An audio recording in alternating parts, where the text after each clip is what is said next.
À 60 ans, assise seule dans la chambre qu'elle partageait avec son mari depuis 38 ans, Sophie prit un miroir pour la première fois avec l'intention de vraiment se regarder.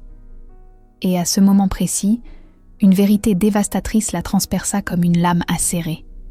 Elle avait gâché 30 ans de sa vie sexuelle. 30 années entières à feindre, à éviter, à se déconnecter. 30 années à croire que c'était ainsi, qu'une femme n'avait pas besoin de ressentir. Que le plaisir était une affaire de jeunesse. 30 années, qui ne reviendraient jamais.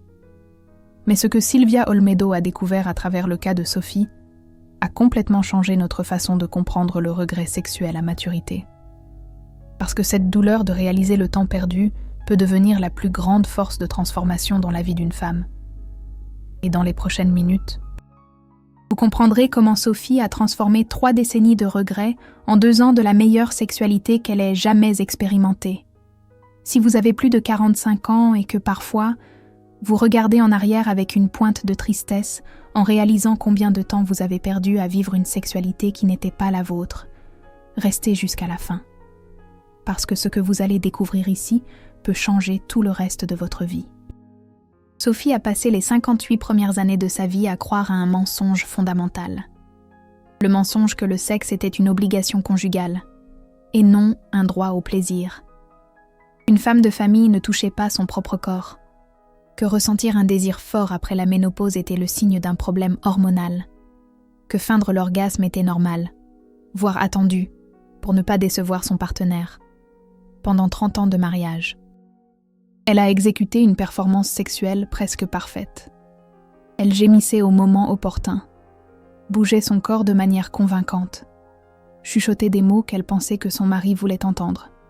Et ensuite, quand il s'endormait satisfait, elle restait éveillée, fixant le plafond, ressentant un vide qu'elle ne parvenait pas à nommer.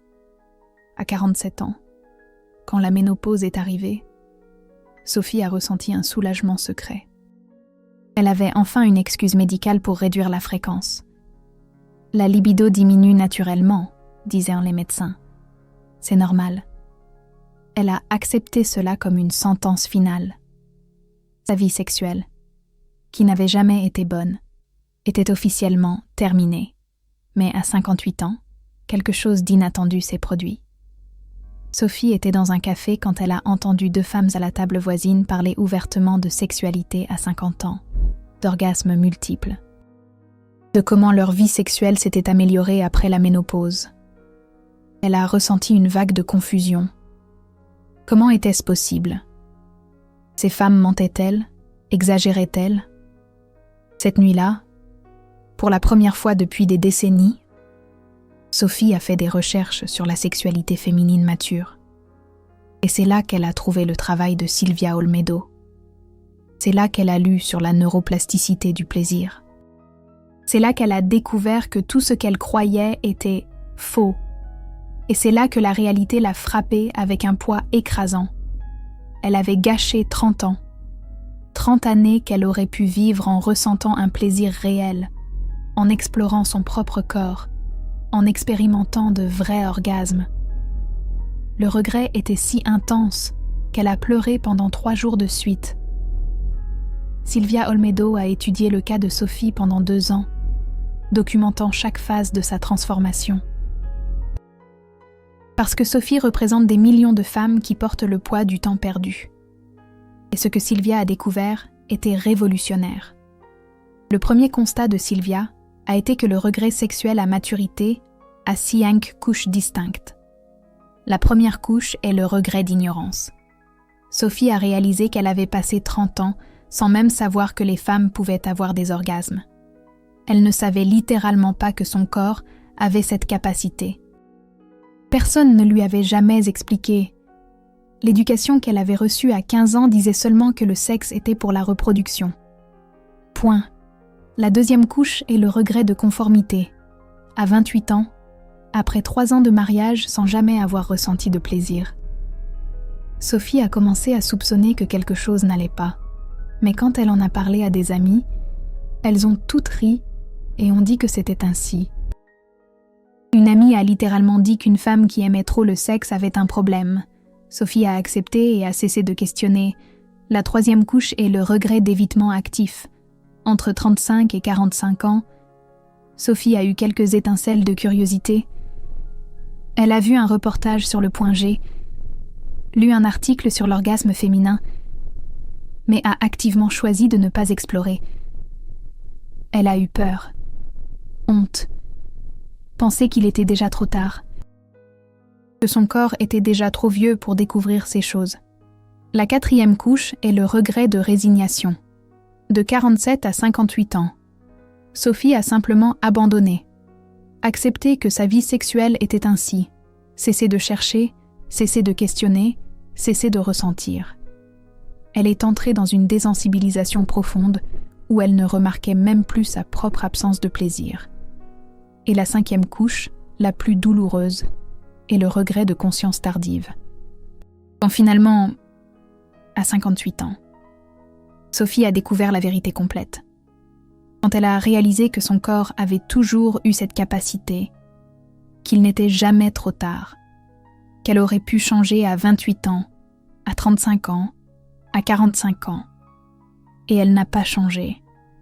Silvia Olmedo dit que cette cinquième couche est la plus dangereuse, parce qu'elle peut complètement paralyser une femme. Le poids du temps perdu peut être si grande que la femme abandonne simplement l'idée de récupérer quelque chose. Elle pense « J'ai déjà perdu 30 ans. Quelle est la différence maintenant ?» Mais c'est précisément à ce moment que Silvia est intervenue dans le cas de Sophie. Silvia a expliqué quelque chose de fondamental à Sophie. Elle lui a dit que le regret que Sophie ressentait à ce moment était la preuve que son désir n'était jamais mort. Si vous étiez vraiment désensibilisé, si votre capacité de plaisir avait vraiment disparu, vous ne ressentiriez pas cette douleur. Vous ne pleureriez pas pour 30 ans perdus. Le fait que vous pleuriez signifie que votre corps sait encore, se souvient encore, veut encore. Et alors Silvia a présenté à Sophie le concept qui allait tout changer, le protocole de récupération du temps perdu. Ce protocole a été développé par Silvia spécifiquement pour les femmes qui découvrent tardivement qu'elles ont gaspillé des années ou des décennies de vie sexuelle. Et il a 5 phases très spécifiques. La phase 1 est appelée le deuil actif.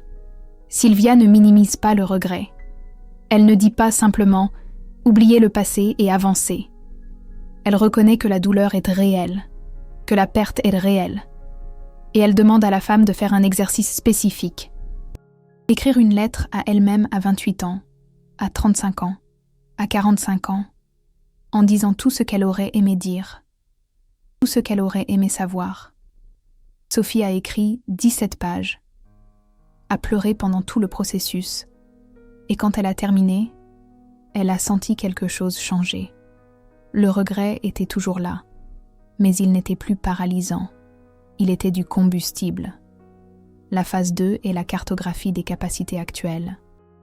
Silvia a demandé à Sophie d'oublier complètement ce qu'elle n'avait pas fait dans le passé et de se concentrer uniquement sur ce que son corps pouvait faire maintenant. Et elle a guidé Sophie à travers un processus d'auto-exploration de 30 jours. Pas encore dans un but de plaisir, mais simplement de reconnaissance. Sophie devait toucher chaque partie de son propre corps pendant 10 minutes par jour, sans attente, juste en observant les sensations. Au début, Sophie ne sentait rien. Elle était complètement désensibilisée. Mais, dès la 2e semaine, elle commença à percevoir de petites étincelles, une zone plus sensible ici, un picotement là. La phase 3, c'est la rééducation neurale. Silvia Olmedo expliqua à Sophie que 30 ans de répression avaient créé des chemins neuronaux très forts dans son cerveau. Des chemins qui disaient « le toucher intime est dangereux, le plaisir est mauvais, le désir est honteux » et que ces chemins devaient être activement défaits et remplacés par de nouveaux. Silvia Olmedo enseigna à Sophie une technique appelée l'ancrage de plaisir. Chaque fois que Sophie ressentait une sensation agréable, même minime, elle devait faire une pause, respirer profondément 3 fois et mentaliser la phrase « Mon corps mérite ça ». Ça paraissait idiot au début, mais après 60 jours à faire ça quotidiennement, quelque chose de profond changea dans l'esprit de Sophie.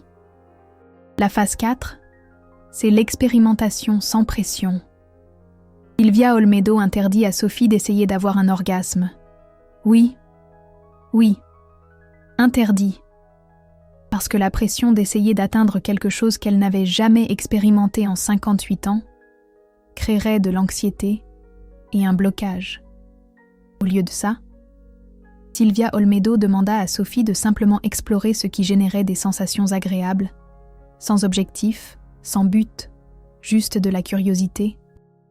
Sophie découvrit que certaines zones du corps qu'elle n'avait jamais touchées étaient extrêmement sensibles. Elle découvrit que la respiration profonde intensifiait n'importe quelle sensation.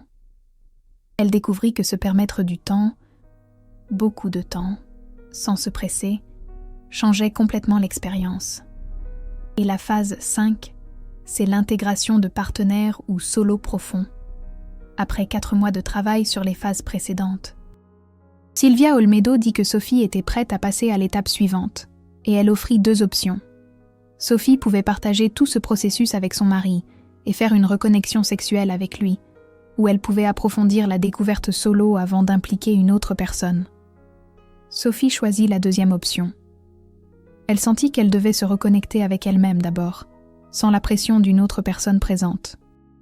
Ce qui arriva dans les mois suivants fut rien de moins qu'une révolution, à 59 ans et 4 mois. Sophie eut sa première sensation orgastique réelle. Ce n'était pas encore un orgasme complet, mais c'était une vague de plaisir tellement intense qu'elle s'arrêta, confuse, sans comprendre ce qui se passait. Elle appela Silvia Olmedo en pleurant. Silvia Olmedo rit et lui dit de souhaiter la bienvenue à ce que son corps avait toujours su faire. À 59 ans et 7 mois, Sophie eut son premier orgasme complet et conscient. Elle avait 59 ans. Il lui fallut 59 ans pour ressentir ça pour la première fois. Et quand la vague passa, elle ne ressentit pas de joie immédiate. Elle ressentit de la colère, une colère profonde. Comment avait-elle vécu 59 ans sans savoir que ça existait? Comment personne ne lui avait jamais enseigné ça? Comment elle-même n'avait jamais cherché? Silvia Olmedo expliqua que cette colère était une partie essentielle du processus, que la colère était saine, que la colère signifiait que Sophie se réveillait finalement de décennies de conditionnement. À 60 ans, 1 an et demi après avoir commencé le protocole de récupération du temps perdu, Sophie eut sa première expérience d'orgasme multiple, 3 vagues consécutives, chacune plus intense que la précédente. Et cette fois, quand ce fut terminé, elle ne ressentit pas de colère. Elle ressentit de la gratitude. Gratitude d'avoir découvert ça, même si tard. Gratitude d'avoir eu le courage d'essayer, même en portant le poids de 30 ans de regrets sexuels. Le premier tournant survint lorsque Sophie décida finalement de parler avec son mari de tout ce processus. Elle avait peur qu'il se sente coupable, inadéquat, rejeté. Mais la réaction de Jean-Pierre fut complètement inattendue. Il pleura. Il dit que pendant 38 ans de mariage, il avait toujours senti qu'il manquait quelque chose, mais n'avait jamais su quoi. Il dit qu'il avait toujours cru que c'était lui le problème, qu'il ne savait pas comment toucher une femme correctement, et qu'il était heureux, profondément heureux, que Sophie ait découvert ça. Ils eurent leur première expérience sexuelle véritablement connectée à 60 et 62 ans, après 38 ans de mariage.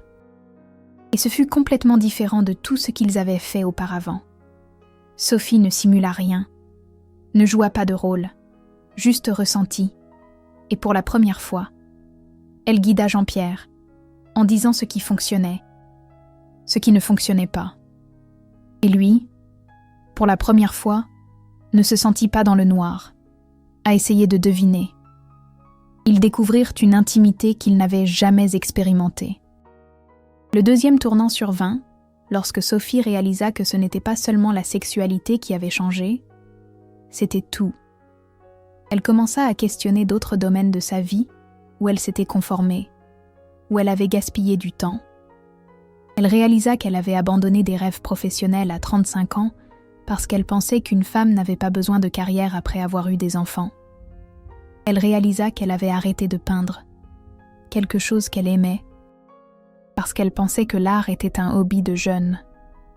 Elle réalisa qu'elle avait passé des décennies entières à vivre selon le scénario qu'on lui avait donné, pas selon ce qu'elle voulait réellement. Silvia Olmedo appelle ça l'effet cascade du réveil sexuel tardif. Quand une femme mature brise finalement le conditionnement sexuel, elle commence automatiquement à questionner tous les autres conditionnements, et une vie entière peut changer. Le troisième tournant survint lorsque Sophie commença à parler ouvertement avec ses amis de tout ce processus. Elle s'attendait à un jugement. Elle s'attendait à ce qu'elle trouve ça étrange, inapproprié, voire immoral. Une femme de 60 ans parle d'orgasme et d'auto-toucher. Mais ce qui arriva fut le contraire. 4 de ses amies les plus proches, toutes entre 55 et 65 ans, confessèrent qu'elles ressentaient exactement la même chose.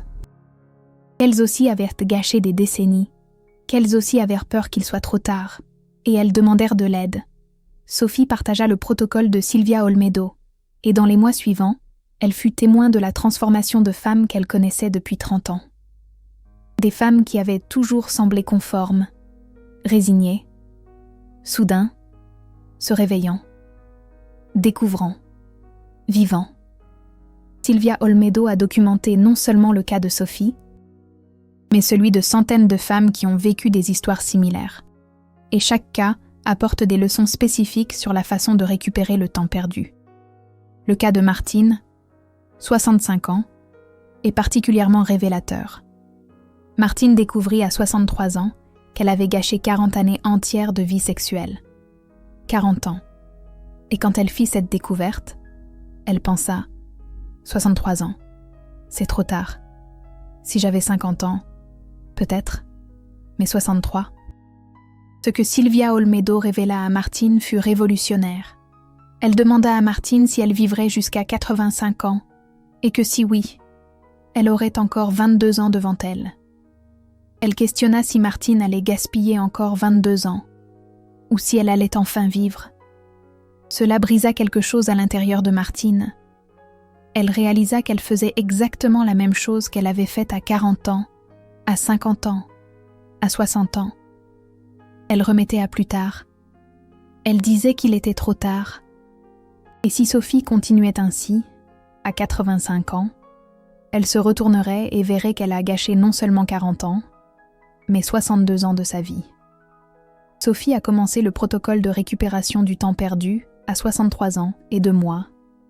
Aujourd'hui, à 66 ans, elle affirme avoir eu plus de plaisir sexuel au cours des 3 dernières années que pendant les 63 années précédentes combinées, et elle reprend une affirmation que Silvia Olmedo cite fréquemment, en disant que le plus grand regret n'est pas d'avoir commencé tard, mais de ne jamais avoir commencé. Un autre cas frappant est celui de Martine, 58 ans. Martine avait une couche de douleur supplémentaire. Elle n'avait pas seulement gâché 30 ans de vie sexuelle. Elle avait passé ces 30 années à simuler des orgasmes, tellement bien que son mari ne s'en était jamais douté. Et quand elle a finalement eu le courage de lui avouer la vérité, à 58 ans, sa réaction a été dévastatrice. Il lui a dit qu'elle lui avait menti pendant 30 ans. Et il s'est demandé comment il pourrait encore lui faire confiance. Le mariage a failli voler en éclats. Silvia a dû intervenir. Non seulement sur la sexualité de Martine, mais aussi sur la relation. Et ce qu'elle a expliqué au mari de Martine a tout changé. Silvia lui a dit que Martine ne lui mentait pas, mais qu'elle se mentait à elle-même, qu'elle croyait que c'était la seule façon d'être une bonne épouse, qu'elle pensait que son plaisir n'avait aucune importance, qu'elle avait simulé parce qu'on lui avait appris que c'était son obligation. Quand le mari de Martine a compris qu'elle n'avait pas simulé par méchanceté, mais par conditionnement, quelque chose a changé. Il a pleuré. Il s'est excusé de ne jamais avoir demandé, de ne jamais avoir vérifié, de ne jamais s'être soucié de savoir si elle ressentait réellement du plaisir. Et ensemble, à 58 et 60 ans, ils ont recommencé à zéro, en réapprenant tout, sans simulation, sans performance, juste la vérité. Aujourd'hui, à 61 et 63 ans, Martine et son mari disent qu'ils ont la meilleure intimité qu'ils aient jamais eue. Parce que, pour la première fois, c'est réel. Le troisième cas que Sylvia documente est celui de Françoise. 72 ans. Oui, 72 ans. Françoise a contacté Sylvia en pensant que c'était ridicule, qu'à 72 ans, cela n'avait aucun sens d'essayer. Mais elle a dit qu'elle voulait juste savoir si c'était possible, parce qu'elle allait mourir sans jamais avoir ressenti un orgasme, et que cela lui faisait plus de mal qu'on ne pouvait l'imaginer. Sylvia a pris le cas de Françoise comme un défi personnel. Si elle pouvait aider une femme de 72 ans à avoir son premier orgasme, elle prouverait définitivement qu'il n'est jamais trop tard. Et ce qui s'est passé au cours des 18 mois suivants a été rien de moins qu'un miracle documenté. Françoise avait un défi supplémentaire. En plus de 72 ans de désensibilisation, elle souffrait d'arthrite aux mains, ce qui rendait l'auto-exploration physique difficile. Sylvia a adapté le protocole. Elle a appris à Françoise à utiliser des outils spécifiques qui compensaient la limitation physique. Elle a enseigné des techniques de respiration qui intensifiaient les sensations sans avoir besoin d'une forte pression physique. Et elle a appris à Françoise à reconfigurer complètement son esprit. À 73 ans et 5 mois, Françoise a eu sa première sensation orgastique. Elle a appelé Sylvia en riant et en pleurant en même temps. Elle a dit qu'elle avait 73 ans et qu'elle avait enfin compris de quoi tout le monde parlait depuis toute sa vie. À 74 ans, Françoise a eu son premier orgasme complet. 74 ans. Et elle a dit quelque chose que Sylvia n'a jamais oublié. Elle a dit qu'elle ne regrettait pas d'avoir commencé à 72 ans, mais de ne pas avoir commencé à 50 ans, à 60 ans, à 70 ans. Mais que si elle mourait le lendemain, elle mourrait en sachant qu'elle avait au moins essayé, et que cela valait tout. Le cas de Françoise prouve quelque chose de fondamental. La limitation n'est pas l'âge. La limitation est la croyance que l'âge est une limitation. Sylvia Olmedo a travaillé avec des neuroscientifiques pour comprendre exactement ce qui se passe dans le cerveau d'une femme qui passe des décennies à se désensibiliser, puis se reconnecte. Et les découvertes sont surprenantes. Premièrement, la désensibilisation n'est pas physiologique. Ce n'est pas que le corps a perdu sa capacité, c'est que le cerveau a appris à bloquer les signaux. Quand une femme réprime le plaisir pendant des décennies, le cerveau crée ce que les neuroscientifiques appellent un rideau neural. C'est littéralement une couche d'inhibition qui empêche les signaux de plaisir d'atteindre la conscience. Mais ce rideau neural n'est pas permanent. Il est maintenu activement par des croyances et des comportements, et quand ces comportements changent, le rideau commence à se dissiper.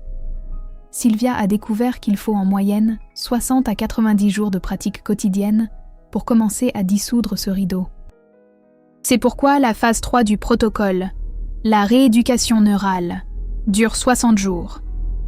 Deuxièmement, le cerveau féminin a une capacité appelée plasticité sensorielle tardive. Cela signifie que même après des décennies sans utilisation, les circuits neuronaux liés au plaisir sexuel peuvent être réactivés.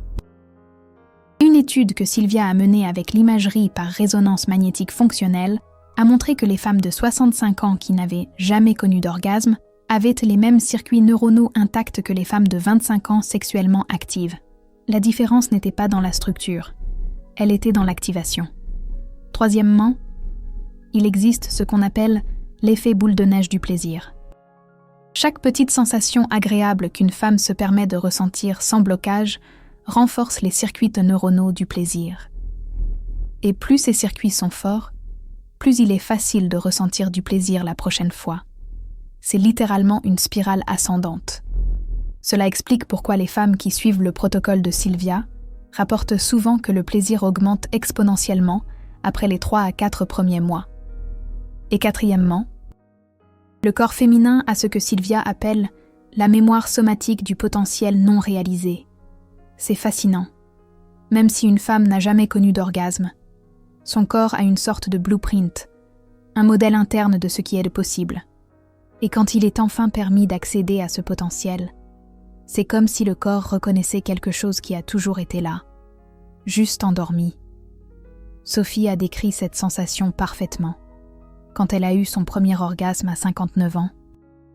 Elle a dit que c'était comme se souvenir de quelque chose qu'elle n'avait jamais oublié, mais aussi qu'elle n'avait jamais su, comme si le corps disait qu'il a toujours su, mais qu'elle ne laissait pas paraître.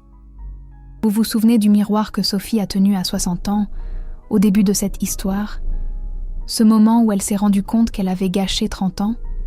2 ans après ce jour, Sophie a tenu le même miroir à nouveau. Mais cette fois, ce qu'elle a vu était complètement différent.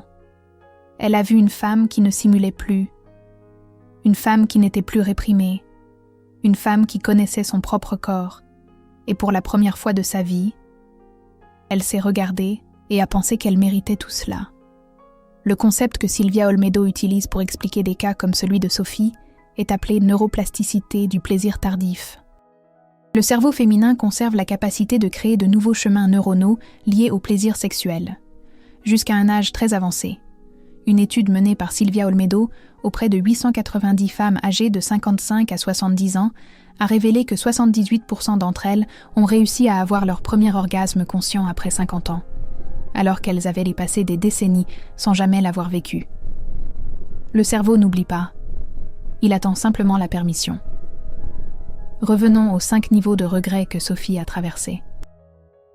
Ce que Silvia a découvert, c'est que chaque couche de regret, lorsqu'elle est correctement traitée, se transforme en une couche de libération. Le regret d'ignorance se transforme en soif de connaissance.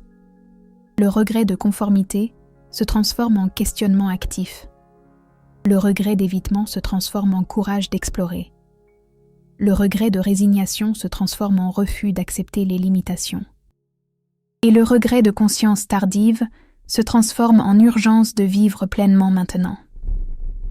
Sophie était au niveau 5 de la libération sexuelle lorsque Silvia a terminé son étude de cas. Niveau 5 signifie plénitude sexuelle consciente. Cela signifie que Sophie non seulement ressentait du plaisir, mais qu'elle comprenait son propre corps, communiquait ses besoins, explorait sans honte et vivait une sexualité intégrée et pleine. Si l'histoire de Sophie vous a touché d'une manière ou d'une autre, si vous aussi vous sentez que vous avez gâché des années précieuses de votre vie sexuelle, le Super Thanks est une façon de soutenir la diffusion de ce message à plus de femmes qui ont besoin d'entendre cela. Plus ce contenu porte loin, plus les femmes découvrent qu'il n'est jamais trop tard pour vraiment commencer. Aujourd'hui, Sophie a 62 ans. Et elle dit quelque chose que Silvia Olmedo cite dans toutes ses conférences sur la sexualité mature. Sophie dit qu'elle a gâché 30 ans. C'est vrai. Mais que si elle avait découvert tout cela à 90 ans, elle aurait gâché 60 ans. Le fait de l'avoir découvert à 58 ans lui a donné une seconde chance. Et elle n'allait pas gaspiller un seul jour de cette seconde chance. Silvia a développé le protocole de récupération du temps perdu en 5 phases détaillées que toute femme peut suivre. Nous allons détailler chaque phase pour que vous puissiez l'appliquer si vous vous identifiez à l'histoire de Sophie. Phase 1. Deuil. Actif. 7 jours dédiés à traiter le regret sans jugement. Écrire des lettres à soi-même à différents âges, en reconnaissant la douleur de la perte sans essayer de la minimiser, pleurer si nécessaire, ressentir de la colère si elle vient, mais ne pas rester paralysé, transformer cette émotion en carburant. Phase 2. Cartographie des capacités actuelles. 30 jours d'auto-exploration sans objectif sexuel. Juste de la reconnaissance. 10 minutes par jour à toucher son propre corps sans pression de ressentir du plaisir, simplement en observant où il y a encore de la sensibilité. Sophie a mis 2 semaines à commencer à ressentir quelque chose. Certaines femmes mettent plus de temps, d'autres moins. Il n'y a pas de délai. Phase 3. Rééducation neuronale. 60 jours en utilisant la technique d'ancrage du plaisir. Chaque sensation agréable, aussi petite soit-elle, doit être consciemment ancrée avec une respiration profonde et une affirmation mentale de mérite. Cela crée de nouveaux chemins neuronaux qui remplacent des décennies de conditionnement négatif. Phase 4. Expérimentation. Sans pression. 90 jours à explorer ce qui génère du plaisir sans objectif d'orgasme, sans but, sans calendrier. Juste de la curiosité. Tester des touchers différents, des rythmes différents, des pressions différentes, Découvrir sa propre carte du plaisir sans avoir à prouver quoi que ce soit à personne. Phase 5. Intégration. Après avoir terminé les 4 phases précédentes, décider si l'on veut intégrer un partenaire ou approfondir la découverte en solo. Il n'y a pas de bonne réponse. Sophie a choisi le solo d'abord, puis a intégré son mari. D'autres femmes font différemment.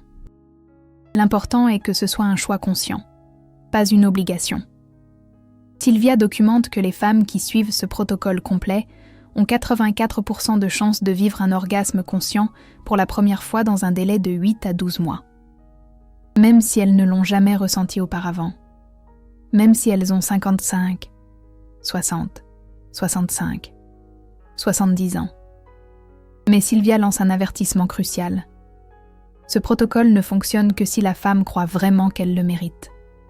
Et c'est la partie la plus difficile. Parce que des décennies de conditionnement disent qu'une femme mature ne devrait pas se toucher, que la sexualité est pour les jeunes, que le plaisir est superficiel, égoïste, mauvais. Sophie a dû démanteler chacune de ses croyances.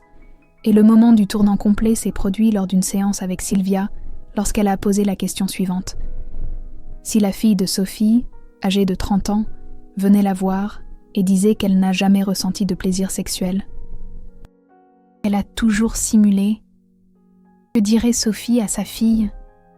Sophie a répondu immédiatement qu'elle dirait à sa fille de se découvrir, de ne pas gaspiller des années comme elle l'a fait, de se toucher, de se connaître, de s'aimer. Et Sylvia a répondu en questionnant pourquoi Sophie ne méritait pas le même conseil qu'elle donnerait à sa fille.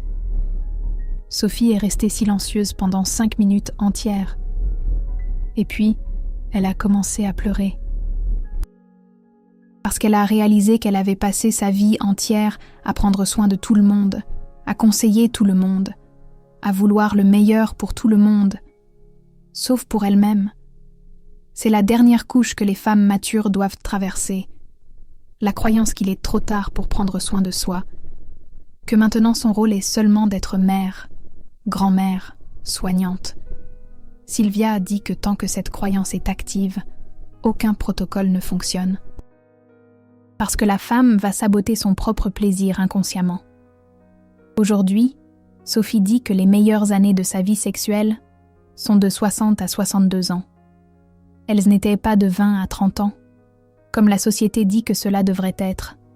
C'était après 60 ans, parce que maintenant, elle sait. Maintenant, elle ne simule pas. Maintenant, elle n'a pas honte. Maintenant, elle vit. Si vous pouviez remonter le temps, à quel âge aimeriez-vous avoir découvert tout cela ? Laissez un commentaire. Créons une chaîne de femmes qui ne gaspilleront plus un seul jour à faire semblant d'être qui elles ne sont pas.